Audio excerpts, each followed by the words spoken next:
Ella es activista lesbiana, feminista socialista y defensora de derechos humanos. Es abogada, diplomada en género por la Pontificia Universidad Católica del Perú, especialista en derechos humanos, discriminación, violencia contra la mujer, derechos sexuales y derechos reproductivos. Se ha desempeñado como directora general de la mujer del ex Ministerio de la Mujer y Desarrollo Social entre los meses de agosto a diciembre del 2011. Y desde hace 25 años trabaja en Demus. Es asociada de la institución y ha ocupado el cargo de directora en el periodo 2004-2009. Actualmente se desempeña como coordinadora de CLADEM Perú y es directora de Demus desde el 2014 hasta la fecha. Les dejo a María Isabel, a quien la recibimos con un fuerte y caluroso aplauso.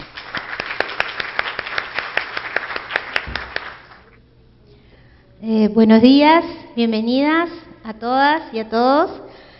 Bueno, voy a invitar a pasar a nuestras panelistas.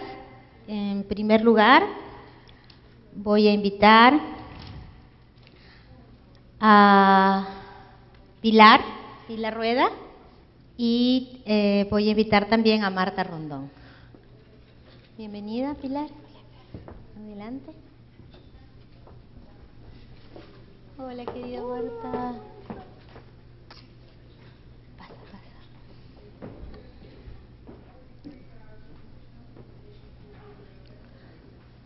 Bueno, voy a presentar a Pilar. Pilar es de la Organización Internacional para las Migraciones, defensora de los derechos de las mujeres, actualmente consultora de la Internacional para las Migraciones, OIM, para género e infancia. Anteriormente, defensora delegada para los derechos de la niñez, la juventud y la mujer de la Defensoría del Pueblo de Colombia. Ha sido docente en las universidades La Salle y Santo Tomás. Tiene experiencia nacional e internacional en investigación y diseño de políticas públicas con perspectiva de género y en realización de campañas, cabildeo y trabajo con organizaciones de mujeres. En los últimos 5 años ha liderado con mujeres víctimas de la violencia sexual el acceso a la justicia como un derecho para niñas, jóvenes y mujeres, y se ha desempeñado como asesora de la Subcomisión de Género en la Mesa de Negociaciones de Paz en La Habana. Importante, súper importante, ¿no? El trabajo que has tenido ahí. Con Adriana Benjumea, también de las humanas, también creo que estuvo en alguna del parte del proceso, en alguna reunión por ahí. Bueno, y Marta Rondón, ella es de la Asociación Internacional de Salud Mental de la Mujer, es médica, psiquiatra, con estudios de pregrado de medicina en la Universidad Nacional de San Agustín de Arequipa, con título de especialista en psiquiatría por la Universidad Peruana Cayetano Heredia.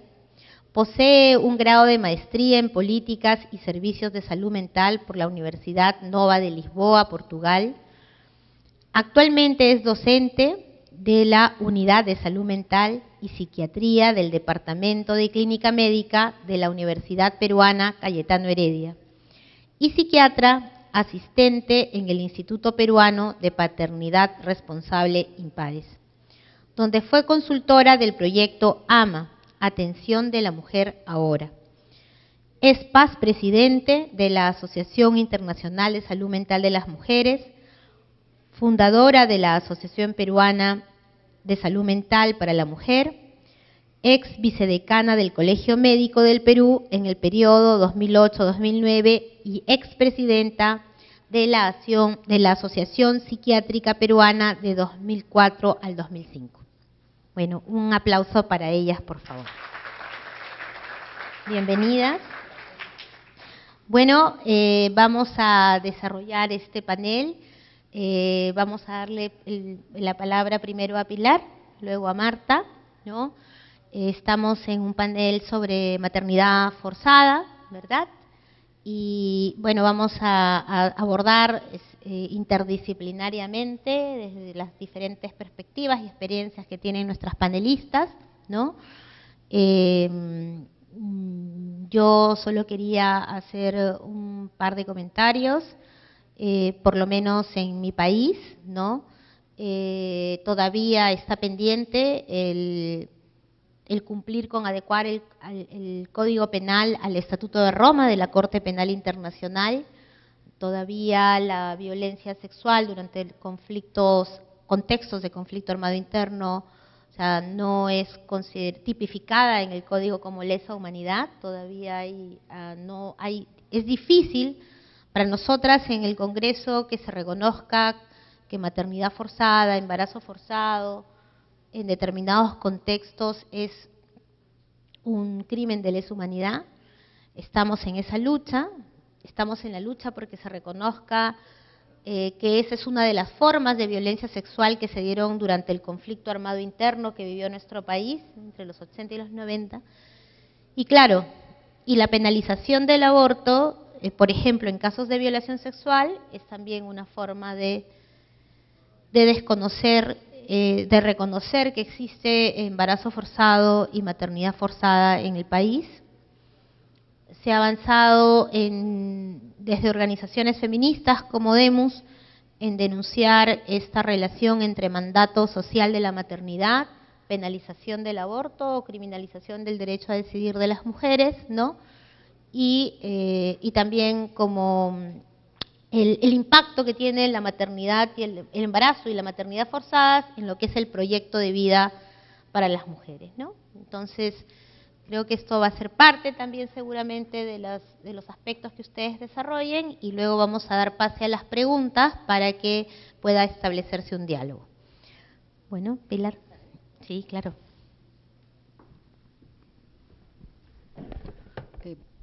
¿Me ayudas con la presentación, por favor? Bueno, buenos días a todas y todos. Primero, pues quería agradecer la posibilidad de compartir este escenario con ustedes por varias razones. Una, porque realmente me alegra muchísimo poder hablar del tema de embarazos en niñas y adolescentes. Creo que es un tema en el que había mucha deuda. Creo que es un tema, digamos, en el que las mujeres de alguna manera no nos habíamos fijado con la fuerza que eso requiere y me parece que esta es una oportunidad muy interesante. Segundo, porque me parece también muy importante poder hablar de este tema a partir, digamos, de dos grandes puntos que han ocupado la agenda del movimiento de mujeres, tanto de quienes, digamos, se denominan feministas como de quienes nos asumimos como defensoras de los derechos de las mujeres, y es el tema de la violencia contra las mujeres, el tema del acceso a la justicia y, por supuesto, yo me voy a centrar mucho en el tema de la violencia sexual en el contexto del conflicto armado.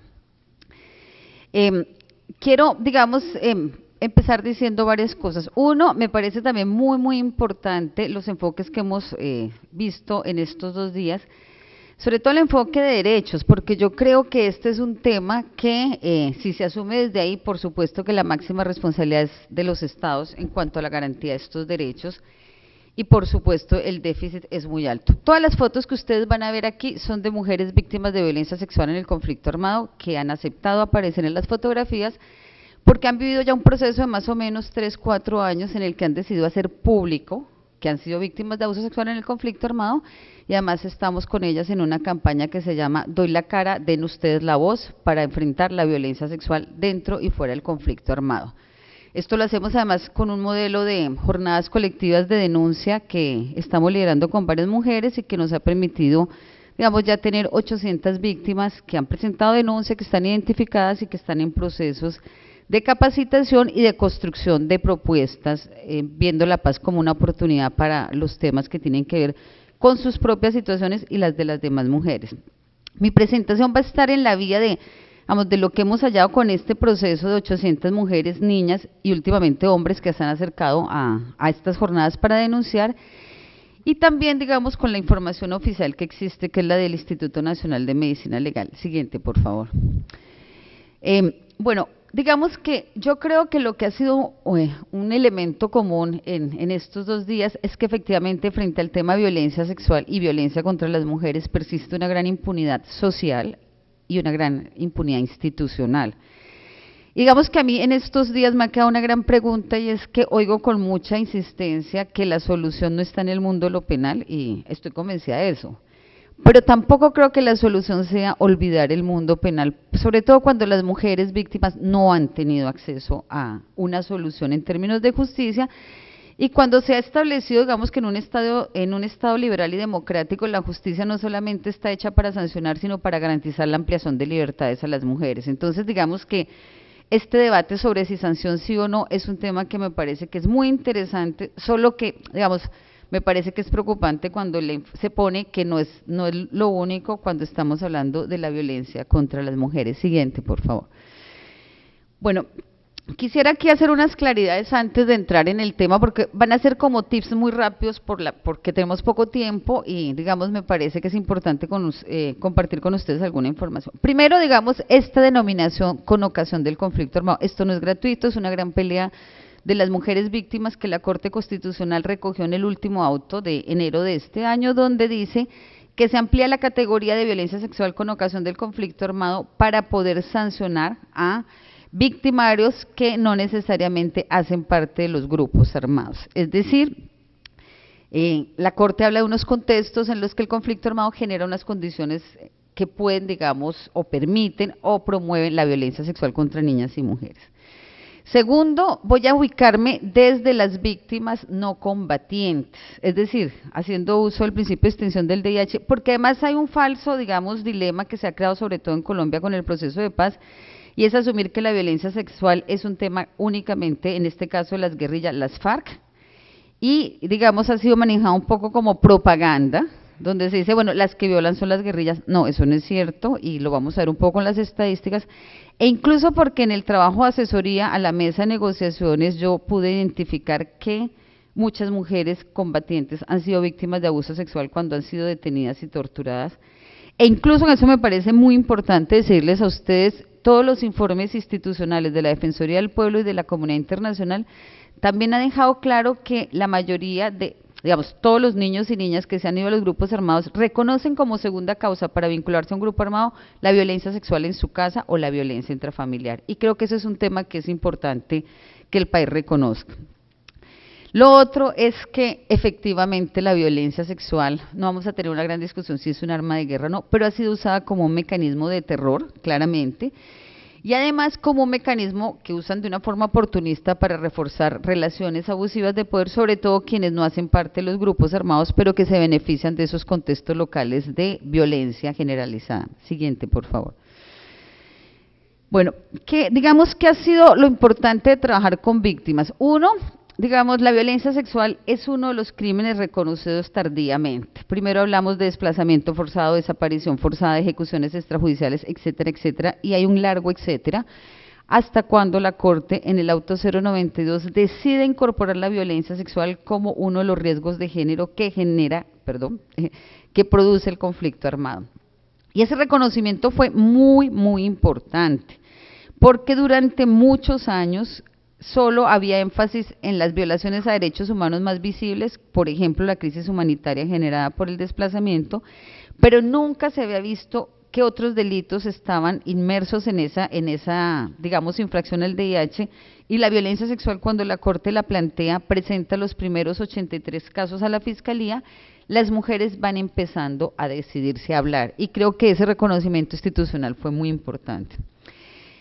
Esto hizo que las mujeres que hablaran desarrollaran un liderazgo importante en torno a la violencia sexual, hablar de la violencia sexual, pero por supuesto también generó riesgos. Y en esto hay que decir una cosa que es común al tema de violencia sexual dentro del conflicto armado o fuera de él. Es el delito que mayores riesgos genera para las víctimas que deciden denunciar. La amenaza es permanente y digamos que los victimarios están dispuestos a lo que sea para que no se conozca la verdad y menos se sancione.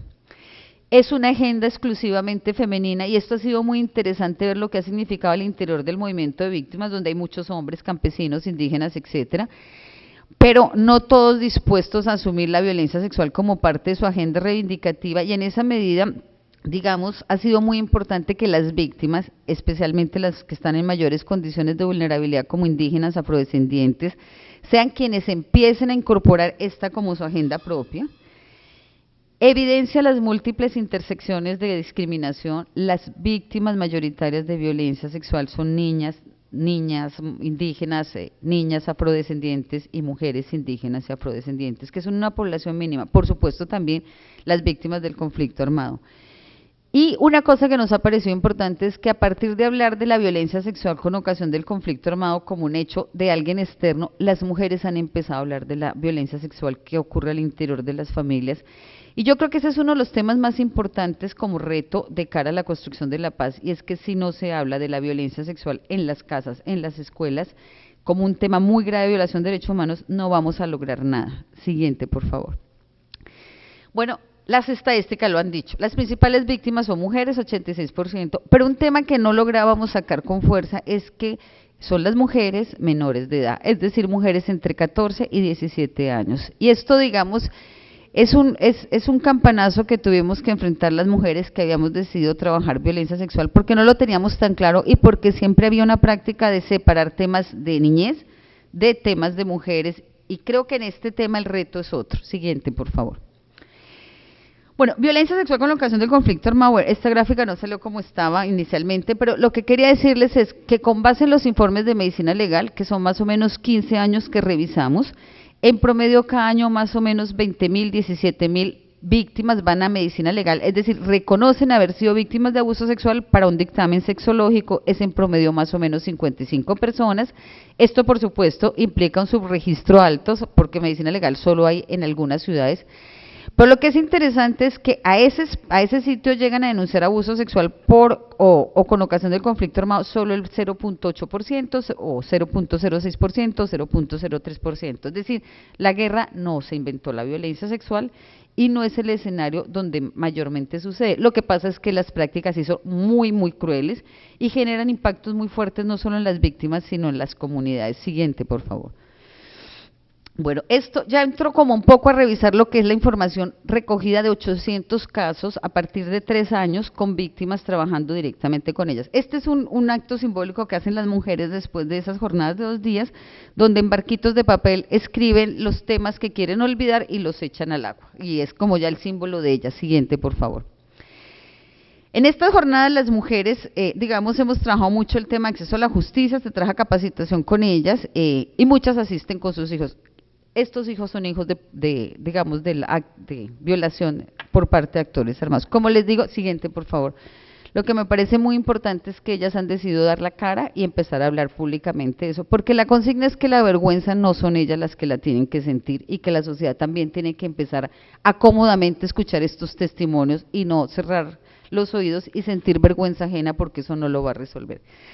En estas jornadas que hemos hecho durante 3 años, nos sale una tendencia muy fuerte y es, bueno, hay un tema de violencia sexual en conflicto armado, por supuesto, pero los principales victimarios fueron y siguen siendo los paramilitares, las guerrillas, pero hay una responsabilidad muy fuerte de agentes del Estado y hay un tema que es interesante, y es que siempre aparecen como los militares. En las jornadas aparece con más fuerza policía. Digamos que este es un tema que estamos discutiendo, porque eso tiene que ver con cuál es la permanencia, y es la policía la que está más en las localidades por más tiempo, y nos sale, y hemos vinculado como agentes del Estado, profesores públicos, que en zonas donde hay, digamos, gran confrontación y abuso, también son violadores, y creo que ese es un tema que hemos empezado a discutir. Siguiente, por favor. Esto ha sido también muy interesante porque a veces con violencia sexual ocurre un poco como con lo de género, que se vuelven categorías de análisis muy cómodas, que no reflejan ninguna realidad ni ninguna tragedia y que nos parece que tampoco dejan ver qué es exactamente lo que pasa. Con estas jornadas encontramos diferentes modalidades y prácticas en diferentes regiones. Cada región del país depende quién esté y quien establezca una práctica son mayoritarias. Encontramos esterilización forzada en la zona del norte del país, además ordenada por una comandante paramilitar. Fue una mujer paramilitar que dijo, todas estas mujeres tienen muchos hijos, las llevó un domingo al centro médico, le puso un arma al médico y dijo, en Colombia, en la costa dicen eso, desconecte estas 15 mujeres y esterilizó a 15 mujeres. Encontramos también el uso abusivo de prácticas tradicionales y lo que tiene que ver sobre todo con niñas indígenas. Entonces, dentro de las culturas indígenas se constituyen alianzas matrimoniales a partir de que la niña tenga la primera menstruación. Bueno, ese ha sido un argumento sobre todo para soldados que deciden tener relaciones sexuales con menores de 14 años indígenas, argumentando que según su tradición eso no sería violación sexual.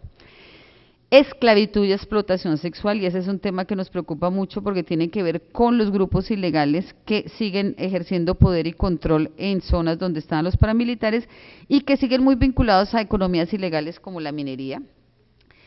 Violencia sexual previa a la desaparición forzada, y este es un tema que ha sido muy interesante porque las víctimas las ha metido en un debate que ellas han reivindicado. Las víctimas de abuso sexual de este proceso no aceptan ser llamadas sobrevivientes, asumen que la violencia sexual no es una tragedia que no se podía planificar, que fue una decisión de alguien y como dicen ellas, uno sobrevivirá a un terremoto, a una inundación, pero uno es víctima de violencia sexual. Y aquí quiero decir una cosa. Hace poco hubo una audiencia de justicia y paz con un bloque paramilitar que se llama el Bloque Vencedores que trabaja en Arauca. Y voy a contarlo para que vean, digamos, el significado y la práctica de las instituciones. En esa audiencia llegan los que se han postulado para ser beneficiados. Las magistradas, las juezas siempre llevan testigos que piden que quieren de reparación y está la fiscalía que es quien debe llevar, digamos, todos los documentos sobre los casos que ellos han confesado. En esa audiencia un señor cuenta que este grupo lo llevó, lo tuvo amarrado, el grupo reconoce y él dice que quiere una indemnización, pero antes de terminar dice que él lo que quiere denunciar es mucho más grave y cuenta cómo estos hombres, que eran 30, llevaron a una mujer, él dice menor de edad, la violaron los 30, se orinaron encima de ella y la desmembraron viva. La magistrada le pregunta a los versionados si eso es cierto y ellos dicen sí, porque el comandante Mancuso nos mandó a matar a las prostitutas, ella era una prostituta y no era menor de edad. La magistrada le pregunta a la fiscal por qué ese caso no está incluido y la fiscal responde porque nunca supimos su nombre, era una NN. Y la magistrada dice, yo voy a cometer seguramente un delito, pero ese caso entra. Y la pregunta que le hacíamos a la fiscal es, ¿cuál es su mensaje a estos victimarios? Porque el modelo de justicia y paz, que luego lo explicaré un poquito más rápido, plantea que en la medida en que se reconozcan los delitos no hay problema. Entonces, la magistrada le pregunta a Mancuso, que está preso en Estados Unidos, ¿usted acepta esta responsabilidad? Él dice, sí, por línea de mando acepto haber mandado a matar a las prostitutas. Le pregunta a los versionados, ¿ustedes aceptan haber hecho? Sí, nosotros aceptamos haber cumplido la orden de matar a las prostitutas, pero queda en el limbo todo lo que fue la práctica de violencia sexual y de crueldad. Pero además queda establecido que una NN se puede desaparecer por lo que sea. Y yo creo que ahí hay un costo muy fuerte, porque el mensaje a estos tipos que ya van a salir, porque no importa lo que confiesen, eran 8 años de cárcel, es que no importaba. Y el mensaje para las mujeres es muy, muy doloroso, y para las familias. Y en ese sentido el Estado colombiano sigue teniendo una deuda muy fuerte y creemos que el tema violencia sexual y desaparición forzada es una línea de investigación que ojalá todo el continente, digamos, lo empezara a exigir. El otro aspecto que tiene que ver mucho con las niñas es la práctica, sobre todo de paramilitares, de comprar la virginidad de las niñas donde establecían poder. Y pongo un ejemplo claro. Hernán Girardo era el comandante en la Sierra Nevada y le decían el taladro porque le pedía a las mujeres sus hijas vírgenes. Y le dijimos mucho tiempo a la fiscalía que ese tipo violaba y decía, pero no hay pruebas y él no confesó, hasta que una fiscal muy inteligente decidió revisar porque él reconocía los hijos que tenía con estas niñas y revisó cuántos hijos e hijas había tenido con menores de 14 años, encontró 8 y le pudo imputar violencia sexual, a pesar de que las niñas y las mamás de esas niñas seguían diciendo que no había sido violencia porque él las respaldaba económicamente. Hay un tema también muy fuerte de inducción al homosexualismo, sobre todo con menores de 14 años, como práctica también de los paramilitares, la violencia sexual como castigo social y la violencia sexual para debilitar el liderazgo femenino. Todas estas nuevas tipificaciones fueron incorporadas en la ley 1719, que tipificó por primera vez un delito de lesa humanidad en Colombia, que fue aprobada el año pasado y que se hizo con cada experiencia vital de cada una de estas víctimas que decidieron contar qué les pasaba y cómo respondía la institucionalidad. Siguiente, por favor. ¿Cuáles son los impactos no visibles de estos 800 casos? Primero, el 100% de las víctimas de abuso sexual, todas viven con permanente miedo, todas. Y eso ha generado un nivel de subordinación muy grande, no solo frente a los hombres, sino frente a la institucionalidad y frente al abuso. y yo creo que ahí hay un tema muy fuerte estructural de cómo cambiar este tipo de relaciones. El 60% de las menores de las 800 casos eran menores de 18 años cuando fueron víctimas de abuso sexual, es decir, que muchas de las que están ahora denunciando sufrieron este abuso siendo menores de edad. 10% de estas mujeres quedó en embarazo y por supuesto como eran menores de edad, menos tuvieron posibilidad de hacer uso de del derecho a la interrupción voluntaria del embarazo a pesar de que ya estaba aprobada. 80% de estas mujeres abandonó el sistema escolar definitivamente y los costos en esto son muy altos. 70% ha sido víctima de más de un ataque sexual posteriormente a esto y 90% ha tenido al menos un intento de suicidio. Es decir, estas son las versiones que ellas mismas dan. Siguiente, por favor. Hay un tema que me parece interesante y que ojalá se pudiera discutir más, y es el tema de la protección de las niñas, que el Estado se atribuye, que no tiene enfoque de derechos humanos y que realmente desconoce los avances que la misma Convención de los Derechos del Niño plantea y que la Convención de Belén do Pará y Sedao plantea, es decir, porque a veces se excluye a estas poblaciones de esos avances para las mujeres. Primero, miren, cada vez que hay un abuso sexual, sobre todo el que ocurre fuera del conflicto armado, la víctima es recluida en un centro de protección o de salud mientras se captura al victimario, que puede durar 6, 7, 8 años. Y si esa niña está embarazada, normalmente se le prohíbe tener información sobre la IVE porque eso lo maneja la institucionalidad y se le obliga a mantener el embarazo. Entonces terminan en hogares para niñas, madres adolescentes. La madre siempre es vista como cómplice, así no sea cierto. Y entonces las mujeres empiezan a tener todo un problema fuerte de sentirse muy mal porque no lo identificaron, pero además de asumir la responsabilidad que el Estado y la sociedad le pasa. Y este es un tema muy grave porque entonces las mismas mujeres que llevan la denuncia terminan casi que necesitando abogado para defenderse el Estado. La representación legal del Estado obstaculiza el conocimiento, bueno, lo que decía, y uso de la IVE, pero además es impresionante. La otra vez teníamos 4 niñas en estas jornadas con sus mamás que querían denunciar, pero no querían hacerlo frente a su mamá y decían, no, es que no quiero ver a mi mamá llorar todas las noches cuando sepa lo que me pasó. Entonces le dije a la defensora de familia, usted tiene que estar con ella. Dijo, no, es la mamá. No, es que la niña no quiere y es su derecho. Pero además 3 de ellas estaban embarazadas. Entonces, ¿cómo tratar a una niña embarazada? ¿Cómo respetar la decisión de una niña de no contar delante de su mamá qué fue lo que vivió? Creo que es un tema importante. Los mecanismos de protección legales generalmente se convierten en obstáculos para las niñas para acceder a la justicia. Una niña no puede ir a declarar un abuso sexual si no tiene compañía, por ejemplo, un defensor público o de un defensor de familia, y eso, digamos, tendría que relativizarse. Y en general en las políticas del Estado el embarazo en adolescentes no se ve como resultado de la violencia sexual. Uno va, por ejemplo, a la costa y encuentra, nos hemos sentado en centros de salud donde llegan niñas de menos de 14 años embarazadas y le preguntó a la enfermera, ¿y por qué no estás documentándola como abuso sexual? Le dijo, no, ay, porque aquí esa es la costumbre y para qué si el tipo se va a ir a vivir con ella, sí, pero tiene 35 años, no importa, ya tiene marido. Es decir, hay una interpretación de las leyes de una manera cultural que es muy grave frente a los derechos de las niñas. Siguiente, por favor.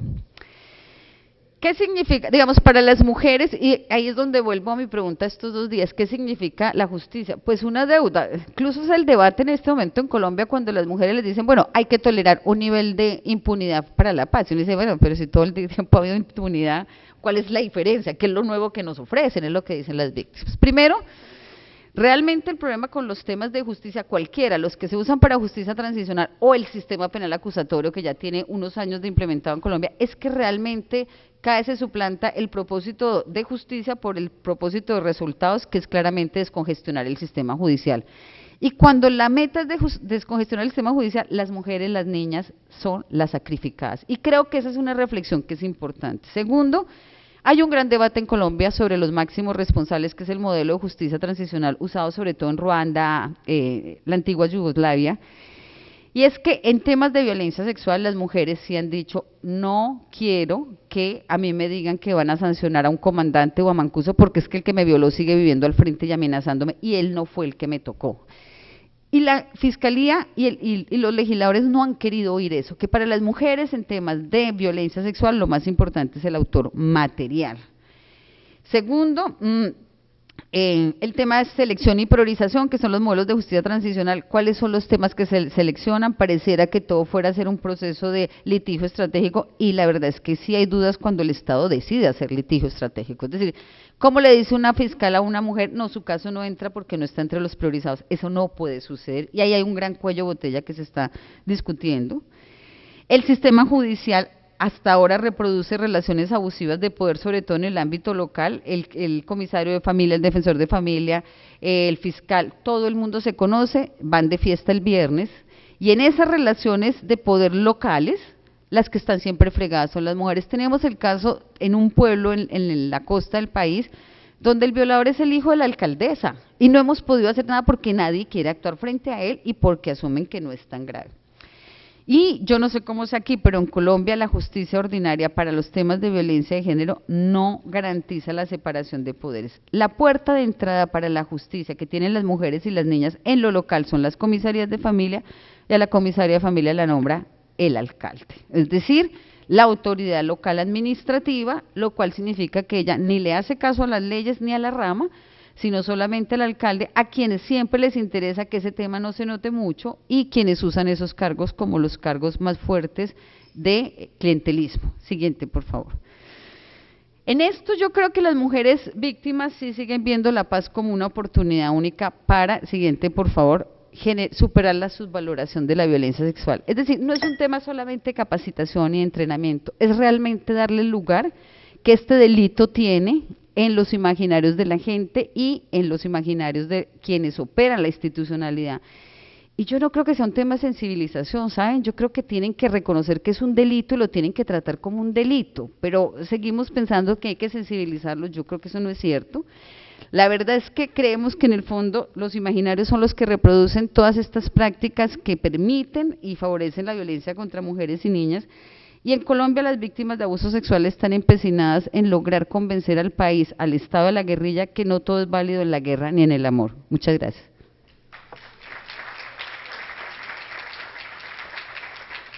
Gracias.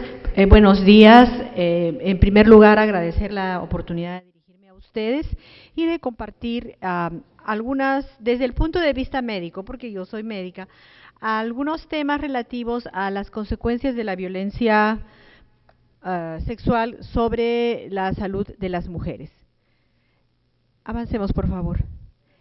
Vamos a hablar entonces del concepto de integralidad de la salud, de la afectación de la salud por la violencia sexual, particularmente la depresión y el trastorno de estrés postraumático, y de la afectación de la vida por el embarazo producto de violación. Siguiente. La salud es un bien que ha sido definido por la Organización Mundial de la Salud como un estado de bienestar físico, psicológico y social. Esta definición alude a un concepto ideal, puesto que nuestra sensación de bienestar está en constante cambio dinámico y lo que nos toca es tratar de establecer un equilibrio siempre precario y cambiante entre las circunstancias internas y externas que nos demandan adaptación y la capacidad que tenemos, que está en parte determinada genéticamente, pero en parte moldeada por nuestras experiencias, de adaptarnos a estas exigencias.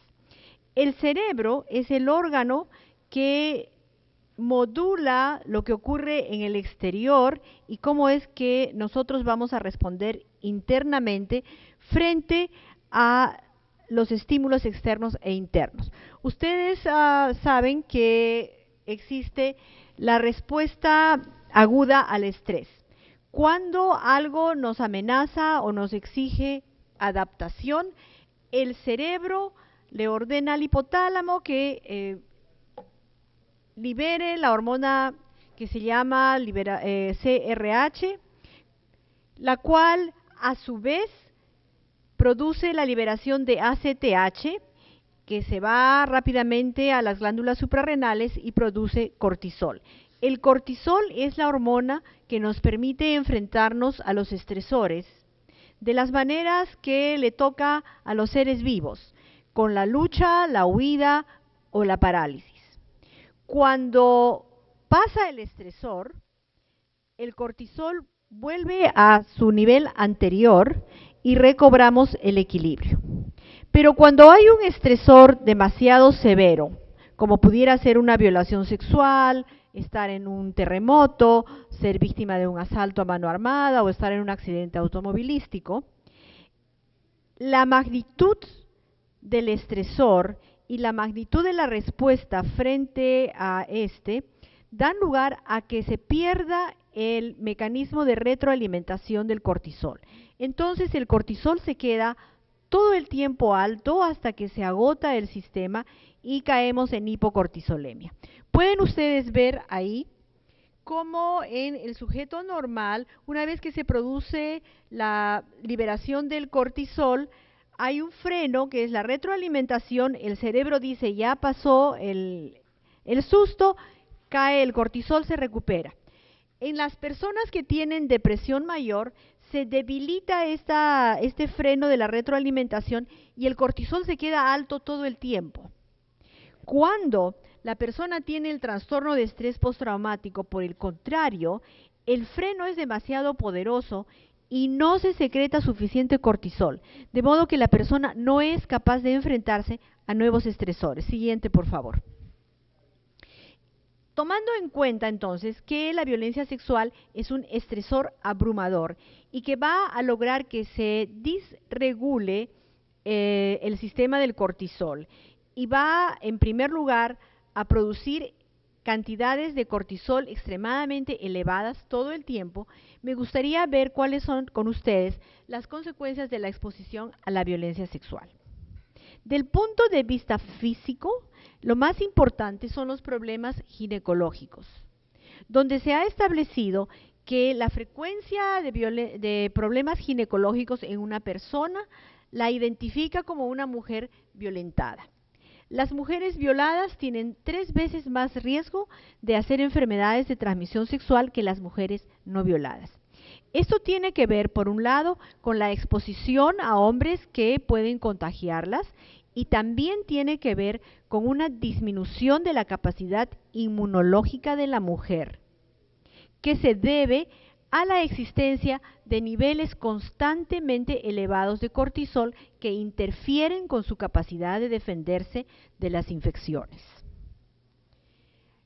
Del punto de vista de la salud mental, que es parte integral del concepto de salud, puesto que se asienta en el cerebro y el cerebro es un órgano del cuerpo, vemos que la exposición a la violencia sexual da lugar a depresión, trastorno de estrés postraumático, abuso de alcohol y otras drogas, trastornos de alimentación y un largo etcétera, que incluye también el insomnio y los dolores crónicos. La depresión es una enfermedad mental grave e incapacitante, que se caracteriza por la falta de energía vital y la incapacidad de disfrutar de la vida. Es recidivante, es decir, cuando has tenido una depresión, un episodio de depresión, tus posibilidades de tener otro son como de 90%.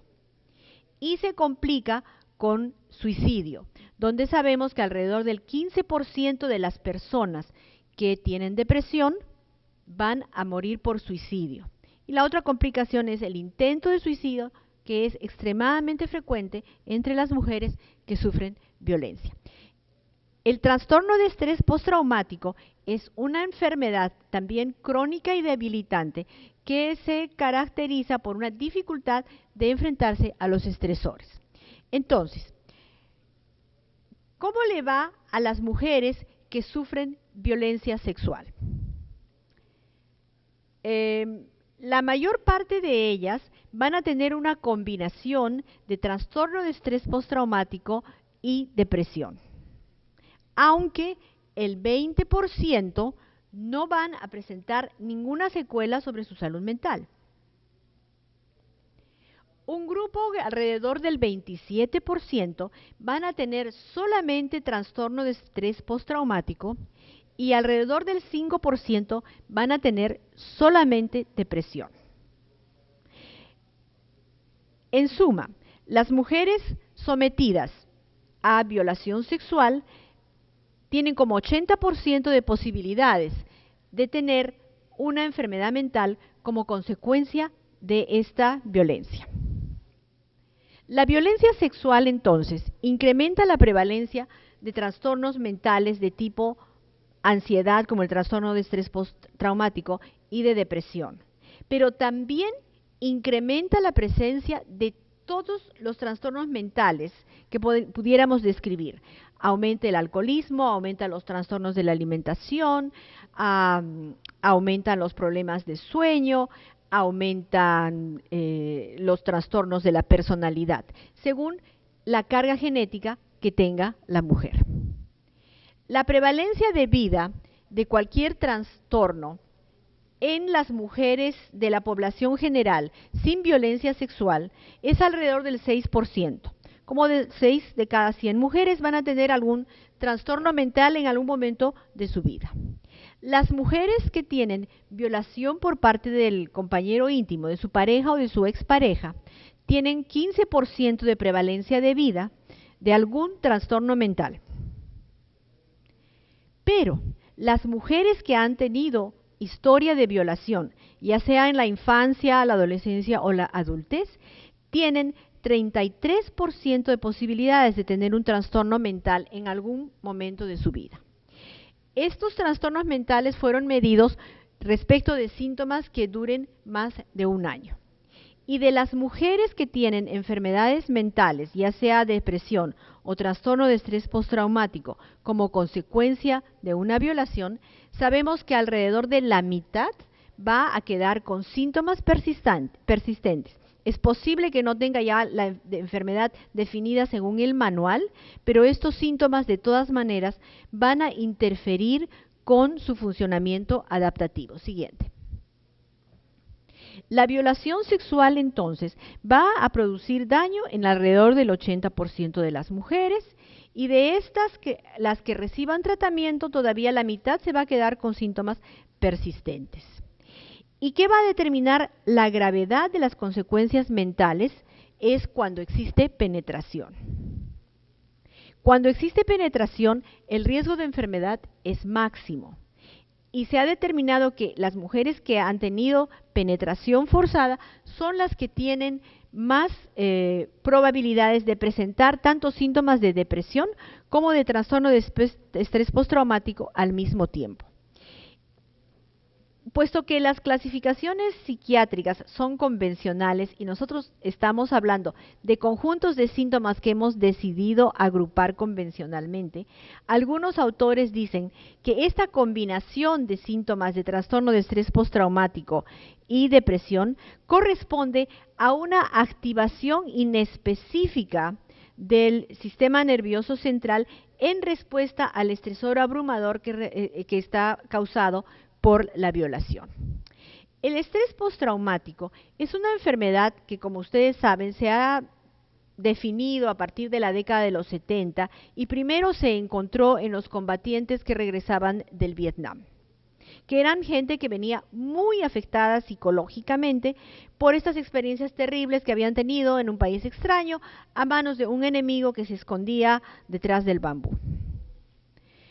Y se caracteriza por la evitación, es decir, la persona evita lugares, eventos y objetos que le recuerden el trauma, presenta culpa, preocupación, desinterés, se olvida de pedazos de su experiencia que llamamos amnesia lacunar y tiene un aplanamiento afectivo. Además está este síntoma terrible que es la reexperimentación, donde la persona tiene flashbacks, es decir, vuelve a vivir las circunstancias horribles que le causaron el trastorno en primer lugar, tiene pesadillas y pensamientos atemorizantes que irrumpen, son intrusivos. La persona está haciendo otra cosa y de repente aparecen estos pensamientos intrusivos. Y vive en un estado de hiperalerta, con sobresaltos, irritabilidad, insomnio y un estado persistente de tensión. Esto lleva, todavía no la cambies, lleva a una situación de discapacidad psicosocial permanente. Ahora imaginemos, porque estos son los soldados que venían de la guerra y los cuidan como a veteranos de la guerra. Y no se espera de ellos que se vayan a dedicar a la vida normal que esperamos de una mujer. Imaginen ustedes esta tríada de síntomas tal y cual sobre una mujer joven, una adolescente o una adulta joven que tiene que estudiar, tiene que criar, tiene que llevar una casa, tiene que trabajar. Y no puede salir de la casa porque el evento estresor no le ocurrió en el sureste asiático, sino en una calle aledaña. Y todas las circunstancias de su vecindario le recuerdan lo que le ha pasado. Y vive constantemente asustada y reexperimenta, no puede dormir y por tanto tiene tanto miedo de las pesadillas que no puede dormir y por lo tanto no puede funcionar de día. Y vive constantemente asustada no solamente porque tiene síntomas de hiperalerta, sino porque además su violador está dando vueltas en el mismo vecindario. Entonces, para la mujer violada que hace trastorno de estrés postraumático, la discapacidad psicosocial es aún mayor que la que le acontece a los veteranos de guerra que sufren del mismo trastorno. Siguiente. Además, la concomitancia de los síntomas depresivos hace que la mujer todavía sufra mayor discapacidad y morbilidad física. Los síntomas depresivos tienen que ver con falta de ganas de hacer cosas, falta de energía para hacerlas, la falta de capacidad de disfrutar de la vida y la ideación suicida, pensamientos de autoeliminación persistentes. Esto va a dar lugar al aislamiento social, pero también como automedicación a que las mujeres recurran al alcohol y las drogas, de las cuales las benzodiazepinas son las drogas que a veces recetamos los médicos sin darnos cuenta que producen hábito. Va a dar lugar a que la familia y la comunidad la excluyan y debido a la irritabilidad y la anedonia, también la colocan en una situación de sufrir más violencia, porque es una mujer que evidentemente no cumple con sus roles. Además, por la elevación del cortisol, también va a haber afectación de su salud física, con mayor tendencia a la obesidad, la diabetes, las enfermedades cardiovasculares, la disminución de la inmunidad, un incremento de todo tipo de infecciones y probablemente un incremento de cáncer. ¿Cómo podemos predecir que la mujer va a ir o no hacia la enfermedad mental después de la violación? No basta analizar el nivel de violencia del trauma. Hemos escuchado algunas narraciones de violencia y crueldad bastante preocupantes, pero no todas las mujeres son violadas de una manera tan terrible. Y muchas veces pensamos que si no ha habido esta violencia y esta sevicia, la consecuencia va a ser menor. Pero la literatura científica nos muestra que el análisis del nivel de violencia del trauma es insuficiente. Tenemos que tomar en cuenta si la mujer fue victimizada antes, ya sea física o psicológica o sexualmente. Si hubo percepción de amenaza para la vida. Si hubo lesiones físicas y cuál es la severidad de estas. Y también tenemos que ver cuáles fueron las reacciones peritraumáticas, es decir, qué le ocurrió a esta mujer después, inmediatamente del trauma. Y eso está en parte determinado por su propia carga genética. Se disoció, es decir, no se acuerda lo que le pasó, entró en pánico, se bloqueó y entró en parálisis. Y también tenemos que tomar en cuenta el tipo de ataque, siendo, como había dicho antes, el coito el mejor predictor de trastorno de estrés postraumático. Siguiente. Una respuesta peritraumática inadecuada de pasividad o de disociación se relaciona con la aparición de trastorno de estrés postraumático. Y muchas veces, cuando la mujer narra lo que hizo después de la agresión, puede dar lugar a que se le culpe, cuando no es lo que culturalmente se espera de una mujer en esas circunstancias. O sea, ¿no te fuiste?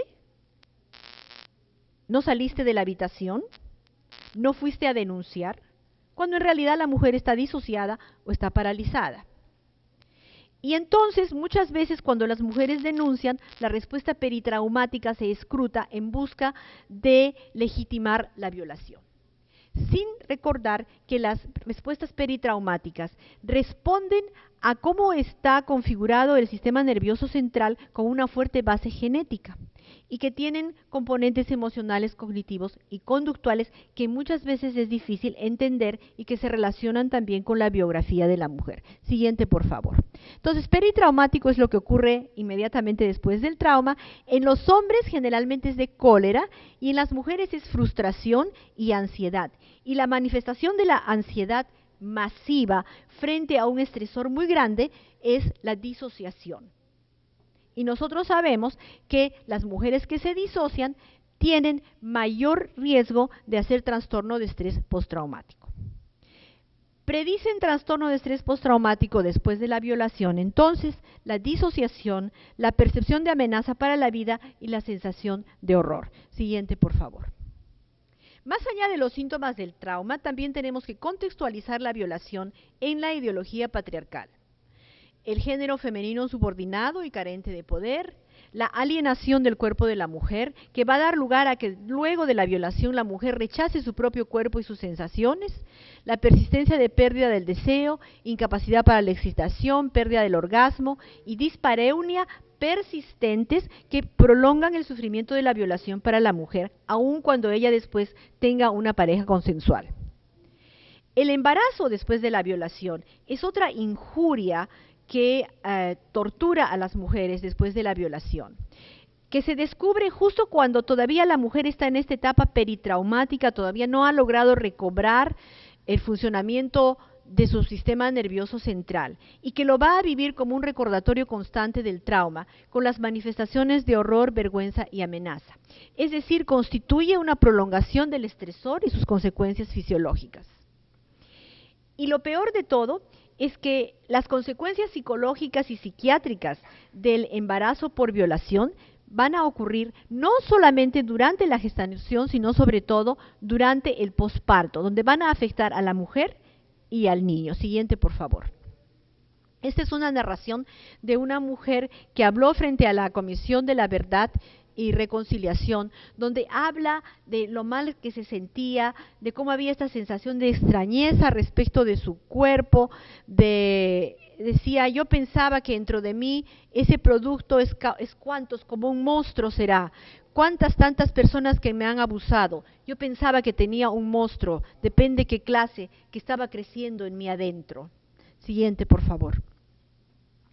El parto después de la violación también tiende a reactivar la violación y muchas mujeres después del nacimiento del niño hablan de una retraumatización. Se sienten como un objeto, sucias, con alienación del propio cuerpo. Siguiente.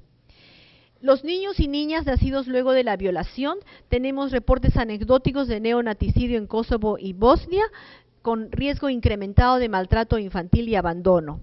Algunas mujeres, sin embargo, desean voluntariamente tener al hijo producto de la violación, sobre todo cuando la violación es la violencia sexual dentro de la pareja, porque les permite completar la idea de familia y de alguna manera sublimar el dolor. Sin embargo, estas mujeres son minoría. Siguiente, por favor.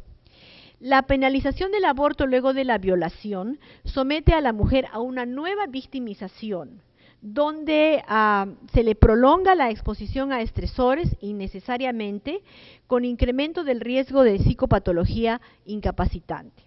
Se somete a la mujer a un riesgo de sufrimiento perenne y a complicaciones en el parto, aparte de la vivencia desagradable que es el parto en las mujeres que han tenido embarazo por violación, y supone un riesgo de maltrato y abandono para el recién nacido. Siguiente. Entonces, hemos hecho un panorama de cómo afecta la violación a la vida de la mujer, cómo es mayoritariamente causa de enfermedades mentales, incapacitantes y graves, como la depresión y el trastorno de estrés postraumático, y hemos tocado en cómo estos problemas se incrementan todavía más cuando se fuerza a la mujer a continuar con una violación que es producto, con un embarazo que es producto de una violación. Muchas gracias.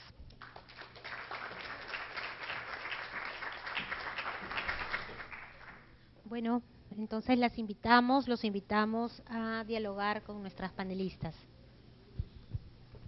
En primer lugar, para felicitarlas, ha sido además un esfuerzo de síntesis, porque he notado que ustedes han querido abordar la temática dentro del patrón del tiempo, para una temática que realmente es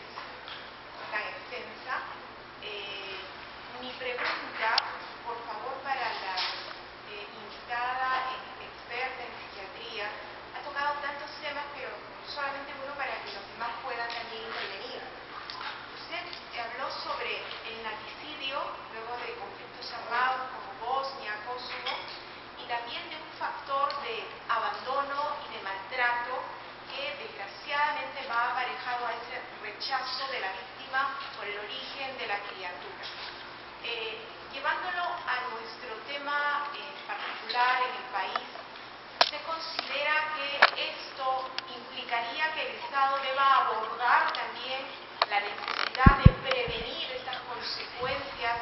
Lo digo porque ayer una de las expositoras nos dijo crudamente, estamos en una generación de madres jóvenes que han tenido hijos producto del abuso. Entonces es doloroso ver y realmente la exigencia de mejores políticas, por favor. Buenos días a todos, a todas y a todos. La pregunta es para la doctora psiquiatra.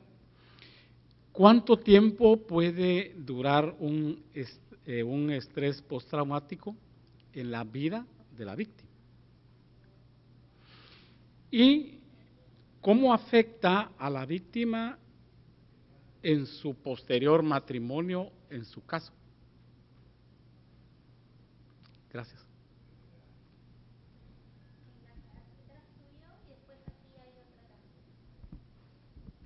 Buenas. Muchas gracias por las presentaciones, la verdad muy interesantes, me han hecho reflexionar bastante. Y relacionado con lo que presentó la doctora Rondón, yo creo que es muy importante tener ese tipo de categorías y de síndromes y este enfoque sindrómico, pero yo quisiera saber usted un poco cómo ve el tema de las diferentes culturas, porque el estrés postraumático es un constructo muy occidental y en trabajo en el Perú en cuestiones de salud mental ha sido bastante observado y digamos que se han tratado de ver otras maneras de vivir la salud mental y otras maneras de experimentar las violencias. Y lo otro es un poco cuál es la suma de factores, porque creo que es importante el tema de la violencia sexual como el acto de la violencia sexual, pero hay cosas que van sumando y que pueden hacer la vivencia mucho más dolorosa. Y yo creo que eso también había que reforzarlo, como lo que se señaló es en la primera exposición, la falta de acceso a la justicia, el continuo maltrato, el no te creo por parte de la sociedad. Entonces, no es solamente el acto de la violación sexual, sino lo que viene después, que también puede crear muchos más efectos dentro de las personas. Y de ahí un comentario en los márgenes de la primera presentación que me llamó un poco la atención en una categoría que se utilizó, que fue como inducción al homosexualismo. Creo que es un poquito, creo que es un poco sensible usar una categoría de eso como una inducción al homosexualismo. Yo creo que si son prácticas de sexo anal y eso, serían de poderse poner así, porque creo que decir que por una violación sexual uno se vuelve homosexual, creo que es un poco complicado. No sé qué han pensado ustedes y cómo lo han de alguna manera respondido a este tipo de categorías. Gracias.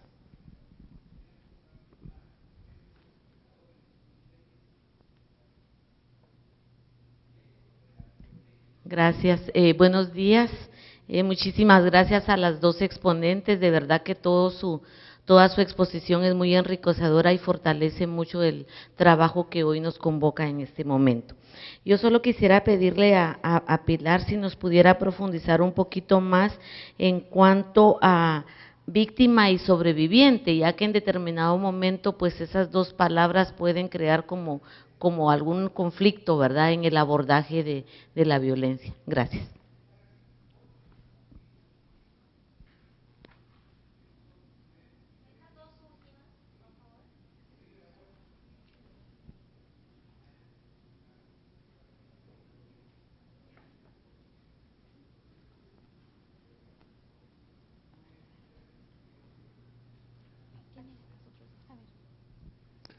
Gracias.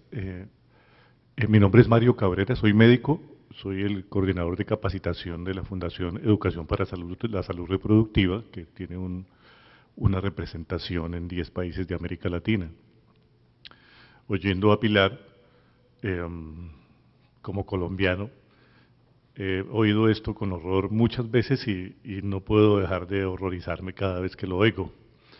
Esa contextualización que yo pensaba que la conocía más o menos bien, que acabas de hacer, me dio a entender que no la conocía tan bien. Muchas gracias porque me pusiste en un contexto diferente, a pesar de que los dos somos colombianos y conocemos bastante bien la realidad de nuestro país. Mi observación tiene que ver es con que cuando estas menores de edad que tú mostraste en estas gráficas que nos impactaron tanto, han sido víctimas de violencia sexual y han quedado embarazadas y no tuvieron el acceso que en nuestro país es legal a la interrupción voluntaria de su embarazo, hoy en día, estas personas no solamente se afectaron ellas, es decir, han tenido un impacto muy fuerte sobre sus vidas, sino que se afectó absolutamente toda su familia. Entonces, estas afectaciones van mucho más allá. Piensa uno cómo se destruye una familia a través del hecho de que los miembros menores o mayores de sexo femenino de la familia han sido vulnerados y han sido atacados por este horror que, como tú decías, no tiene que ver únicamente con la guerra, sino que se destapa con la guerra y nos deja ver toda la violencia que hay detrás de eso en contextos que no tienen que ver necesariamente con un conflicto armado. Gracias. Gracias. Mi nombre es Mónica Roa de Women's Link Worldwide. Quería también darle las gracias a las dos por su trabajo. Creo que es un trabajo que no es grato, pero que es muy útil y fundamental para que entre todos podamos seguir sumando. Tengo una pregunta para Pilar y es un poco la vinculación entre las dos presentaciones. ¿Cuál has visto tú que es la principal afectación para las mujeres con las que has estado trabajando y cuál crees que sería como las principales necesidades en materia de atención en salud? Voy a decir salud en general, cualquiera de sus dimensiones. En este momento que estamos pensando como a futuro el tipo de país que queremos construir, ¿cuáles son esos servicios de salud integral que deberíamos estar ofreciéndole a las mujeres víctimas o sobrevivientes de violencia sexual? A ver, voy a empezar como por las más fáciles. Cuando yo hablo de inducción al homosexualismo, no estoy hablando de un asalto sexual de un hombre contra un hombre, que es fundamentalmente lo que ha pasado, sino de prácticas de paramilitares que convirtieron en parejas de convivencia a niños menores de 9 años. Y en última, la práctica que están haciendo en Guainía, que son indígenas, fundamentalmente es el departamento más extenso en Colombia con menos población, es la frontera entre Brasil y Venezuela, donde se han establecido y promueven las relaciones de parejas con niños a través de estímulos económicos y lo han establecido casi que como, digamos, un tema de beneficios y cuando alguien se impone en el poder como, digamos, de privilegio. Las niñas indígenas en Guainía se quejan de que antes ellas eran las prostitutas y les pagan, ahora le pagan a los niños. Entonces, digamos, no es un tema solamente del abuso, sino la creación de un modelo donde el que manda dice, las parejas para mí son hombres y son niños entre 9 y 11 años. Y hubo un caso que fue muy fuerte en un municipio donde mandaba un paramilitar que obligaba, secuestraba niños de 9 años, los convertía como en reinas, las hacía bañar en leche, nadie los podía tocar, les hacían masaje, les compraban juguetes y los iba induciendo incluso al transvestismo hasta que se vestían de niñas, las vestía de niñas y cuando se aburría las mandaba a un combate y morían. Tanto que un abuelo de uno de esos niños pidió como única reparación que le cambiaran en la lápida el nombre a su nieto y le pusieran el que tenía de niño, que era Jorge, él le había puesto Wendy. Se murió esperando esa reparación, fue la única que pidió. Entonces, vamos ahí no es un asalto sexual, digamos, sino hay todo una reivindicación forzada que está planteado así y lo estamos planteando como un delito y tiene que ver, insisto, con hombres, sobre todo niños en ciertas edades. Frente al tema de víctimas versus sobrevivientes, ese ha sido un debate muy interesante en Colombia porque digamos que uno de los procesos más fuertes que vieron las víctimas de abuso sexual fue hablar públicamente del ser víctima. Y eso requiere un esfuerzo grande pararse al frente, ir elaborando el duelo y un día poderlo hablar sin llorar y poderlo objetivizar un poco recuperarse de efectos emocionales y convertir eso en una agenda política. Y reconocer que no fueron culpables, porque ese es un tema muy fuerte en las víctimas de abuso sexual al interior de sus espacios domésticos o los que se asumen protectores como la escuela, la casa, etcétera, e incluso en conflicto armado, porque el paramilitar llegaba o la guerrilla decía por guerrillera, por para, es decir, siempre hubo una justificación para el abuso. Entonces, de alguna manera para la mujer era muy importante entender que eso no era cierto.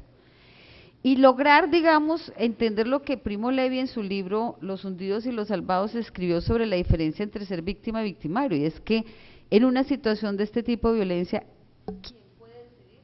Es el victimario. La víctima nunca tiene la posibilidad de decisión.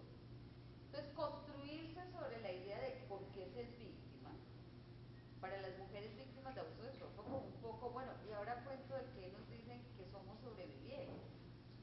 Si realmente es casi una reivindicación política, pero además la otra reivindicación que se ha hecho es ¿por qué en general no se habla de sobrevivientes de otros delitos? ¿Por qué es en torno a los delitos contra las mujeres donde asumen que las mujeres están totalmente derrotadas y que entonces tienen que estimulárseles el ser fuertes y sobrevivir y mostrarse como sobrevivientes? No, todas han sido sobrevivientes. Pero lo que están reivindicando las mujeres víctimas de abuso sexual es que ellas no se buscaron, no se lo merecían y que eso respondió a una decisión de alguien y que no fue un caso fortuito, que se podía prever y que hay responsables. Y que solamente entonces cuando se hable de otro tipo de sobrevivientes de conflictos armados, ellas lo estarían aceptando. Y a mí me parece que es un debate interesante y válido, pero también porque siempre se preguntan ¿y qué pasa con las víctimas de abuso sexual que no sobrevivieron? ¿Por qué se sigue pensando que la desaparición forzada puede ocultar todo el abuso sexual que hubo previo a eso? Entonces creo que ahí hay un tema que es político, que es importante y que es una reivindicación de que los temas de mujeres tienen que tener el mismo tratamiento y la misma importancia que los que no son de mujeres. No se hablan como de sobrevivientes de secuestro, se hablan de secuestro, secuestrados. Fundamentalmente es ahí donde está el debate. Yo entiendo el argumento positivo que se le quiere dar cuando se dice, no, es que usted es sobreviviente porque usted es fuerte, pero creo que jurídicamente también es digamos, inconveniente porque no hay una tipificación legal de sobreviviente que puede ser reparada, y me parece que ese es un debate en el que se debe respetar sobre todo la posición de las víctimas. Frente al tema, bueno, a veces me da pena en estos foros porque somos las colombianas y los colombianos los que terminamos hablando de estos temas que son muy puntuales, como es ahora el tema del conflicto armado y lo que se viene. Sí, yo creo que la violencia sexual en conflicto armado ha mostrado, digamos, la dimensión más fuerte de este delito en Colombia, pero es un llamado a que esto se vea en todas sus dimensiones. Miren, yo no sé si pasa igual en Perú, pero el nivel de incesto en Colombia es altísimo. Incluso tuvimos una discusión con los pueblos indígenas donde les dijimos, oiga, pero mire, hay incesto de hijos, y la respuesta fue grave, como, ay, enseñémoslos a planificar. No, es que no puede haber incesto. Es que no puede seguir existiendo esa relación abusiva del padre, el hermano, etcétera, que obliga a las mujeres a tener una vida sexual con ellos y a tener hijos. Pero eso, digamos, es un tema, hay un tema que se va ampliando del abuso sexual que a mí me impresiona, es lo que he dicho, o paramos esto rápido o no se salva nadie. Porque en Nariño, por ejemplo, las mamás se van al trabajo, ponen un candado dentro de la casa, otro por fuera, y los tipos saben y quitan el techo y entran. O sea, no hay forma, y es claramente organizado, entran con capuchas, sedan, es decir, todo el mundo sabe que son vecinos. Eso pasa con las niñas, pero con las mujeres que quedan solas, saben cuándo los hombres han salido. Es decir, es como una epidemia que no logra frenarse y que, digamos, está teniendo unas dimensiones graves. Y sí, afecta a toda la familia, pero digamos que yo siento que ha habido un peso muy fuerte hacia la víctima de callarse sobre el abuso, precisamente para que la familia no se afecte. En muchas historias, sobre todo las que tienen que ver con violencia sexual al interior de la familia, las pobres víctimas, y digo pobres porque es que es un peso muy grande el que pone el Estado y la familia, para que no entren en los procesos de denuncia, etcétera, tienen que asumir el costo de mantener unida la familia, de que de eso no se habla, y cuando inician los procesos judiciales que se toman 15 años, miren, yo cuando fui defensora atendí un caso de una niña abusada de 3 años, ya tiene 12 y seguimos en el proceso judicial. Y ahí la responsabilidad del sistema judicial es muy, muy fuerte, porque prolonga unos procesos que generan mayor conflicto. Si es entre familias, eso va a guerras. Y quien está en el centro son las niñas, asumiendo que rompieron toda la unidad familiar con odios de lado y lado, y un Estado que tiene unos escrúpulos impresionantes. Este es el delito que tiene más escrúpulos para una sanción. Ustedes miran los temas de violencia sexual contra niños y niñas y la conclusión en el 100% es sí hubo abuso sexual, y la conclusión en el 95% es no podemos garantizar que quien el niño o la niña ese que fue el abusador lo es, así que no podemos condenarlo. Entonces, vamos, hay procesos largos donde no se resuelve quién es el responsable.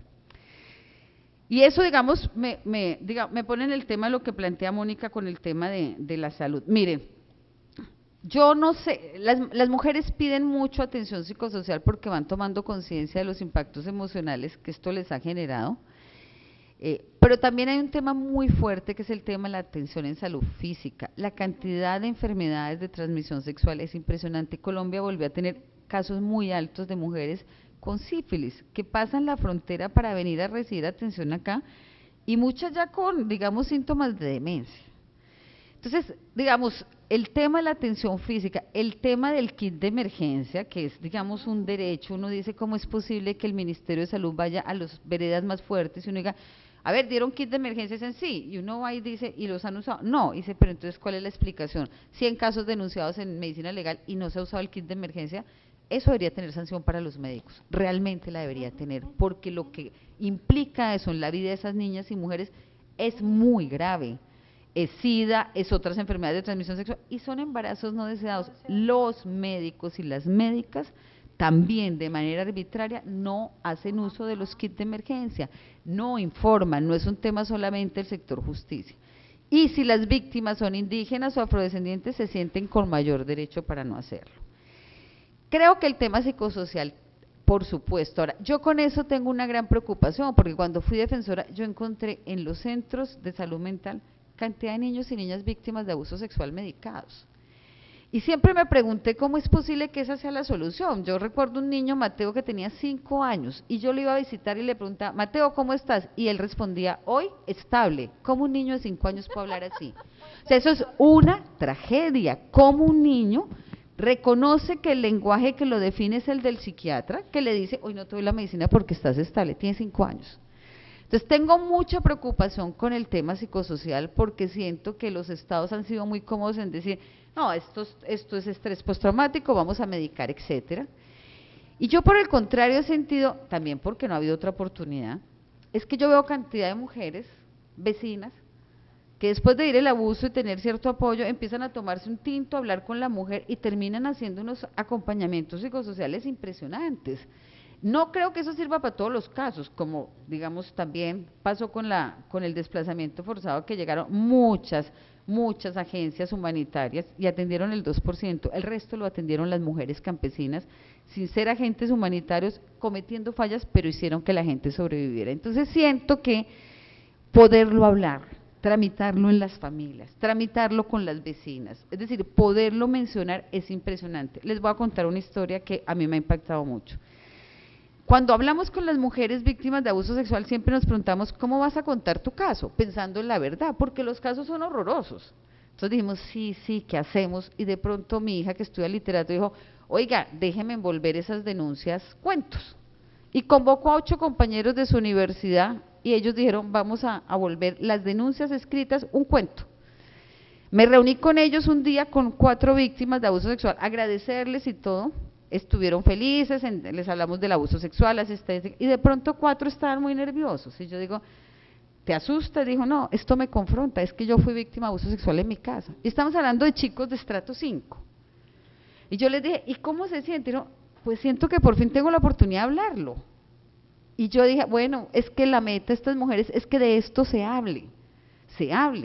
Los chicos de estrato 5 o 6 están siendo víctimas de abuso sexual y no tienen cómo plantearlo, sobre todo los hombres.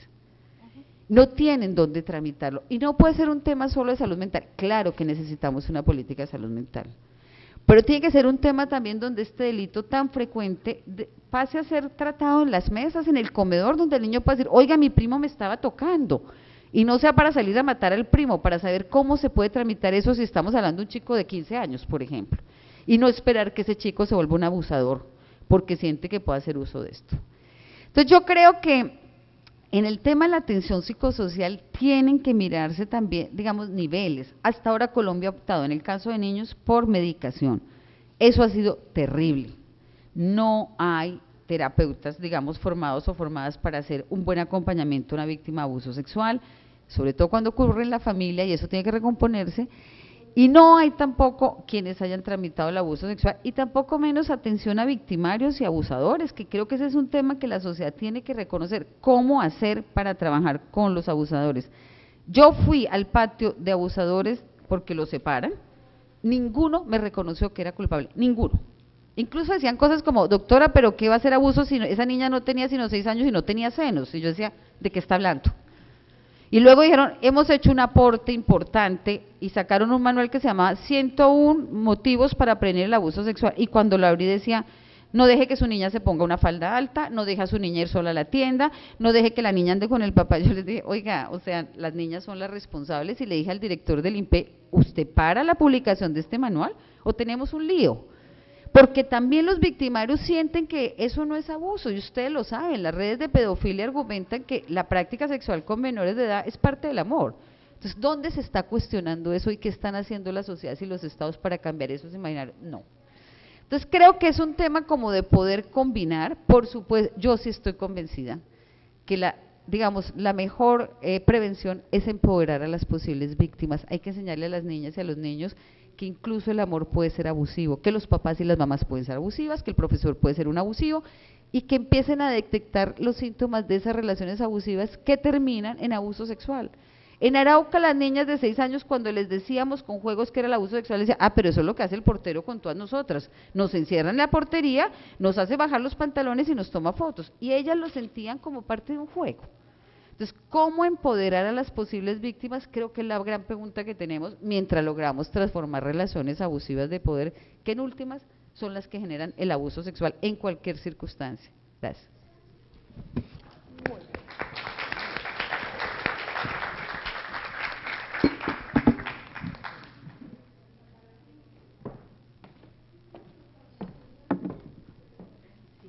Qué bueno que Pilar empezó por el tema de empoderar a las personas para evitar que sean víctimas de abusos que eventualmente llegan, como ella dijo, al abuso sexual.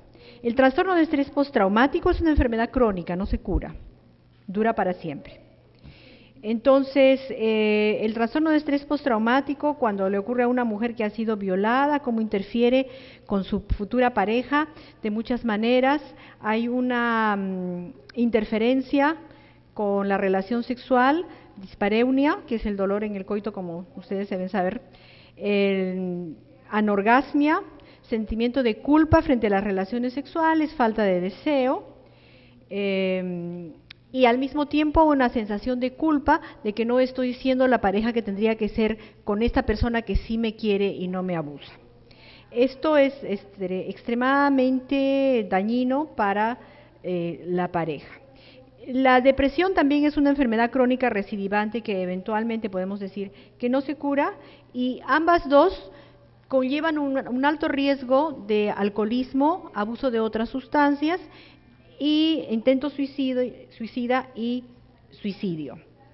Entonces, como la violencia sexual es tan prevalente y se va tan impune porque no se denuncia y porque no hay voluntad tampoco ni de encontrar a los culpables ni de castigarlos, ¿cuál es el rol del Estado frente a las mujeres jóvenes que han sido violadas? Evidentemente tiene que haber un nivel de prevención de las enfermedades de transmisión sexual y del embarazo, al mismo tiempo que tendría que haber unas leyes y unos sistemas de justicia que evitaran la impunidad.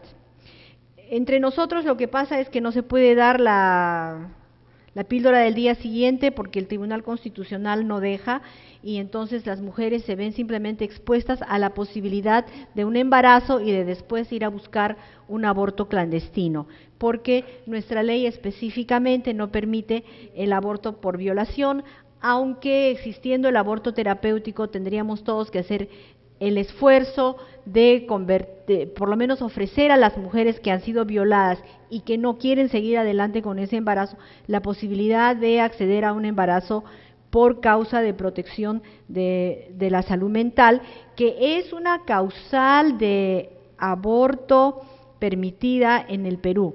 El gobierno peruano le ha informado a las Naciones Unidas que acá el aborto está permitido para salvar la vida de la mujer, para proteger la salud física de la mujer y para proteger la salud mental de la mujer. Entonces, sabiendo que la violación tiene unas consecuencias terribles para la salud mental de las mujeres, uno puede acceder a esa causal. Sí me voy a extender un poquito más en el tema de hasta dónde los diagnósticos psiquiátricos son constructos sociales. Sí, pues, son totalmente constructos sociales. Nosotros todavía no tenemos la causa etiológica y probablemente nunca vamos a tener la causa etiológica de los trastornos mentales. Entonces, lo que ha ocurrido a partir de la década de los 60 es que se reúnen los expertos, miran la epidemiología en los diversos países y construyen convencionalmente unos catálogos donde están los trastornos mentales tal y como los definimos ahora. Y ya ha habido 5 diferentes catálogos que han ido variando a lo largo de los años en razón de lo que vamos aprendiendo respecto de cómo funciona el cerebro. Son muy diferentes en cada década, porque lo que vamos aprendiendo acerca del cerebro es muchísimo y muy rápido. Actualmente puede ser que el nombre que le pongamos a trastorno de estrés postraumático sea una convención. Pero tenemos imágenes cerebrales y tenemos autopsias de personas que han muerto con enfermedades mentales que nos permiten señalar cuáles son las lesiones cerebrales, sobre todo en términos de reducción de determinadas partes del cerebro, como la corteza frontal con la que pensamos, o los núcleos amigdalares que controlan los sentimientos. Y también tenemos, gracias a el avance tecnológico, imágenes cerebrales de resonancia magnética funcional y de tomografía por emisión de positrones funcional, donde mediante la inyección de sustancias radiactivas que van a funcionar como marcadores, podemos ver que hay algunas zonas del cerebro que funcionan menos en las personas deprimidas, la zona frontotemporal. Y podemos ponerle otro nombre si queremos a la depresión, según las diferentes culturas. Pero sabemos que las personas que están sin energía, que están tristes, que no disfrutan de la vida y que quieren suicidarse, les funciona menos, se activa menos esta zona. Y sabemos también, desde hace como 15 años, que las mujeres que han tenido violación sexual en la infancia y en la adolescencia, cuando son adultas, tienen el núcleo amigdalar que está al fondo del lóbulo límbico y que controla el miedo, la memoria y las emociones, lo tienen más chiquito. Entonces no hay un buen control ni del miedo, ni de las emociones, ni de la memoria. Nosotros podemos decir, bueno, en la cultura náhuatl a eso le dicen tal cosa, y en Harvard le dicen depresión. Pero no podemos dejar de reconocer que merced a estas experiencias traumáticas terribles ocurre un daño cerebral de zonas del cerebro que sabemos que sirven para controlar las emociones y la memoria. Entonces, eso nos permite entender cómo ese tipo de daño cerebral va a dar lugar a lo que ahora convencionalmente llamamos trastorno de estrés postraumático. Acabo de estar justamente en un congreso de psiquiatría transcultural y hemos examinado cómo ha ido cambiando el concepto de las enfermedades mentales de los migrantes, porque hace muchísimos años se describió en Inglaterra que los migrantes afrocaribeños tenían una prevalencia mayor de esquizofrenia que los británicos nativos. Y entonces muchos saltaron a decir que tal lisura, racismo contra los afrodescendientes caribeños, ¿cómo es posible? Hay que reexaminar esto. Y en efecto reexaminaron y algunos construyeron el síndrome del migrante. Y le pusieron nombres que han ido, felizmente que nunca entraron a la clasificación oficial, pero se iban manejando con método, con conversación, con psicoterapia, los síntomas de estos migrantes, porque resultaba como una expresión del racismo decir que era esquizofrenia. Entonces, ahora hay migrantes de América Latina que se van para Estados Unidos y hay todos estos constructos sociales respecto de cómo los síndromes que le afectan a los migrantes, y se quedan en Estados Unidos un montón de años recibiendo atención para sus síndromes de migrantes y vienen a sus países de origen como el Perú y los ve un psiquiatra en formación y dice esquizofrenia y le da medicina para la esquizofrenia y mejora, pero no mejora tanto como hubiera mejorado si ese tratamiento hubiera empezado hace 15 años. Lo que quiero decir es que sí tenemos que atender los factores culturales que tienen que ver con la expresión que hace la persona de su malestar. Porque las enfermedades mentales son malestar que te impide adaptarte a la vida tal y como es en tu comunidad, según tu cultura. Pero no podemos llegar a decir que no podemos llegar a construir un síndrome cultural para cada necesidad que no esté basado en los cambios estructurales y funcionales del cerebro que cada vez conocemos mejor. Ahora, es cierto que el trastorno de estrés postraumático no se trata con medicación. La Organización Mundial de la Salud se pasa la vida mandando recomendaciones de cómo el trastorno de estrés postraumático responde bastante bien a una manera de hacer psicoterapia que se llama la terapia cognitiva centrada en el trauma. La tragedia de nuestros países es que no hay suficientes especialistas formados en terapia cognitiva y entonces es más fácil simplemente mandarles un antidepresivo que no va a hacer gran cosa. Pero eso tiene que ver con las deficiencias de nuestros sistemas de salud, lo cual me lleva a otro tema que no ha sido específicamente preguntado, pero que Pilar lo sacó, y es cómo, hasta qué punto todas las personas que han sufrido violencia, ya sea psicológica, física o sexual, tienen que recibir atención psicosocial. Pues no. Si tienen un padecimiento mental, claro que sí, deben tener la atención que merecen. Pero de otra manera, se contribuye a la estigmatización de la víctima de abuso, el estarla mandando al psicólogo, como ocurre, por ejemplo, en el Perú, donde mujeres que se van a quejar de la besanía de sus esposos, lo primero que reciben es una orden para que se vayan al psicólogo. Y entonces, ¿qué es lo que la señora siente? Me dijo loca. Y es un abuso de los afrontes psicosociales. Entonces, hay que un poco reexaminar eso y darles a las personas que han sufrido afectación de la violencia por violencia sexual lo que en ese momento necesitan. El kit de emergencia, la píldora del día siguiente, la prevención de las enfermedades de transmisión sexual, una buena conversa con un buen examen mental para ver si necesitan ir al psicólogo o no, la reactivación de sus redes sociales, el contacto con organizaciones que las puedan ayudar. Pero esto partiendo de entrar en una relación muy simétrica y de mucho respeto con la persona que ha sufrido la violación o el abuso. Gracias.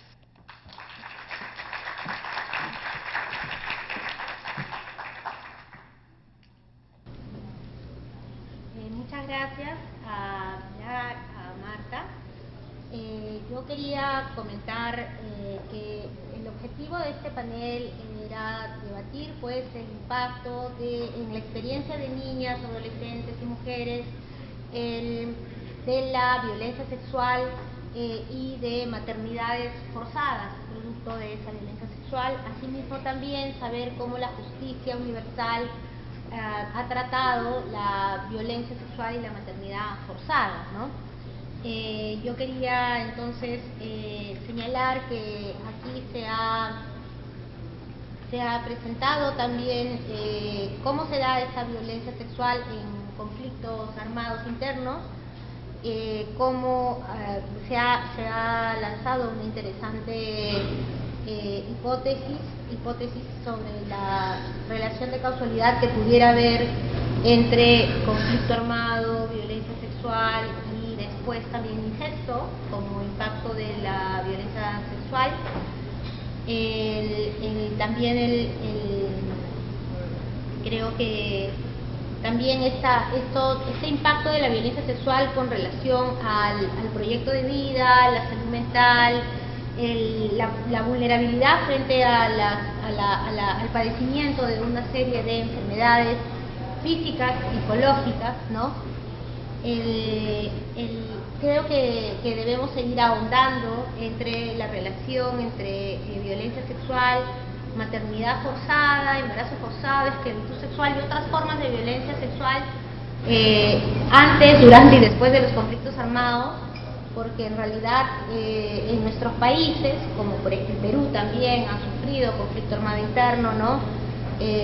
Por el informe de la Comisión de la Verdad y Reconciliación se documentaron 527 casos solo de violación sexual contra mujeres y 11 contra hombres.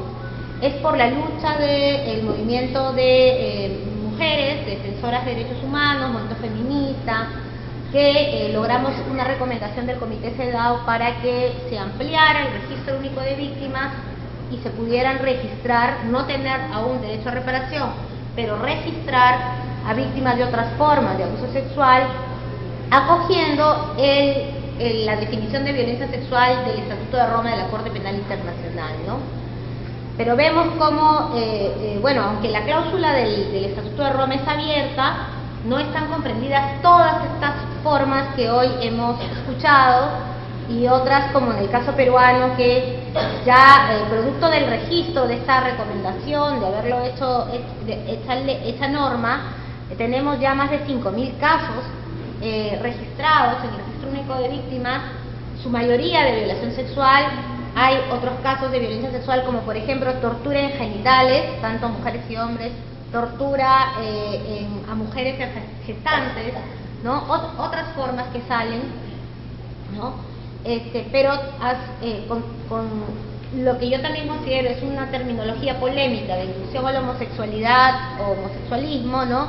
Pero igual también aparecen otras formas y seguramente en el caso peruano es muy, por ejemplo, toda la violencia sexual contra la población LGBTI durante conflicto armado interno es escasa, ¿no? O sea, todos los crímenes de odio, de eugenesia contra gays, trans, son casos que ha documentado básicamente la sociedad civil, no es una documentación oficial. Y de violencia sexual contra lesbianas, prácticamente durante el conflicto armado interno no sabemos nada, ¿no? Entonces aquí hay todo, ¿no? Y insisto en terminar diciendo que sí, pues en el Perú hay fuerzas conservadoras en el legislativo, han impedido hasta la fecha que se reconozca a todas las víctimas de todas las formas de violencia sexual, incluida la maternidad, y el embarazo y la maternidad forzadas producto de violaciones sexuales, ¿no? Se ha impedido de que en el Código Penal hasta ahora sea tipificada como delito de lesa humanidad. ¿Y por qué? Porque uno de los argumentos de una congresista súper conservadora, fujimorista, que es Marta Chávez, es que la maternidad, el embarazo, no es un derecho sobre el que las mujeres dispongan, ¿no? O sea, no. O sea, eso, si se habla de embarazo forzado, quiere decir que hay un embarazo que puede ser decidido. Y eso no está en el ámbito de la decisión, decidir sobre los embarazos, no es un asunto que para ella esté en el ámbito de la autonomía de las mujeres, ¿no? Porque es de las personas que abogan por la penalización de toda forma de aborto en nuestro país, inclusive producto de violación sexual, y esa es la lucha que en estos momentos estamos dando, con déjala decidir y la posibilidad de que se despenalice el aborto por violación sexual en el país. Entonces hay ahí una serie de problemas que compartimos y que tenemos que poder encontrar estrategias de justicia y reparación para lograr justicia y reparación en estos casos, ¿no? Bueno, muchas gracias a todas y a todos por su participación, su aporte y un aplauso.